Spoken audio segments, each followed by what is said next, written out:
चलिए दोस्तों, आज हम जानते हैं समय कितना मूल्यवान है। एक एक पल कितनी कीमती है, कितनी किफ़ायती है कि इसके सामने हर हीरा, हर मोती सब निराधार, व्यर्थ है। चलिए आपको समझाने की कोशिश करते हैं, क्योंकि अभी हमारे आए दिन जिस तरह अभी का समय चल रहा, दौर चल रहा, समय का अगर वैल्यू देके अगर हम सही काम नहीं किए तो बहुत पछताएंगे।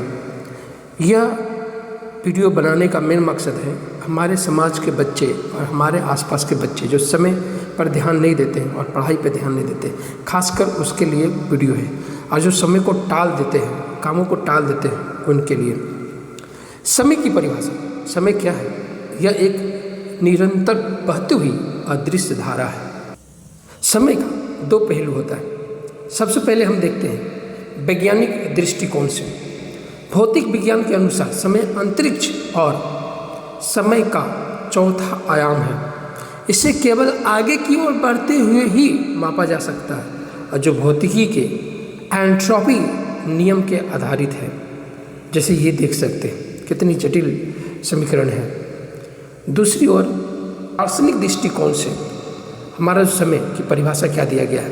दार्शनिक रूप से समय हमारे अस्तित्व की सबसे बड़ी मूल्यवान मुद्रा। यह एक ऐसी अमूल्य संपत्ति है जिसे दुनिया के किसी भी खजाने से दोबारा खरीद या अर्जित नहीं किया जा सकता। हाथों से पिछलती रेत, जैसे रेत की घड़ी से एक एक कण चुपचाप पिछल जाता है, वैसे ही हमारे जीवन का हर एक अनमोल सेकंड चुपके से निकल जाता है। इस ब्रह्मांड में कोई भी शक्ति समय के इस बहते हुए चक्र को रोक नहीं सकता, और न रोक सकती है, और ना ही बीते हुए पल को वापस ला सकती है। 1 मिनट में 60 सेकंड होती है और 1 घंटे में 3600 सेकंड होता है।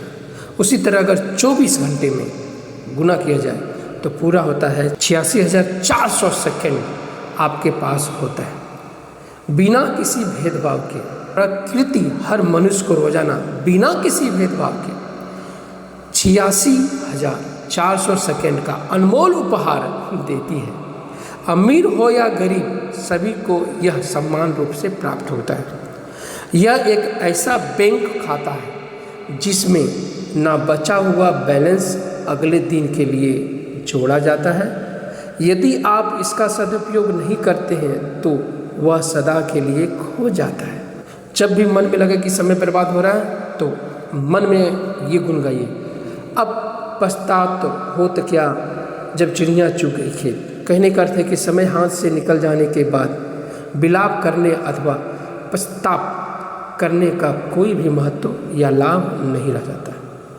समय का चक्र निरंतर घूमता रहता है। परिस्थितियाँ कभी भी एक समय नहीं रहती है। वक्त लगातार बदलता रहता है और कभी किसी की प्रतीक्षा नहीं करती। कहते हैं ना, काल करे सो आज कर, आज करे सो अब।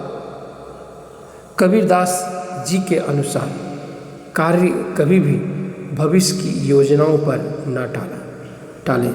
वर्तमान ही एकमात्र यथार्थ है, इसलिए जो आप सोचते हैं उसको अभी जस्ट कर लें।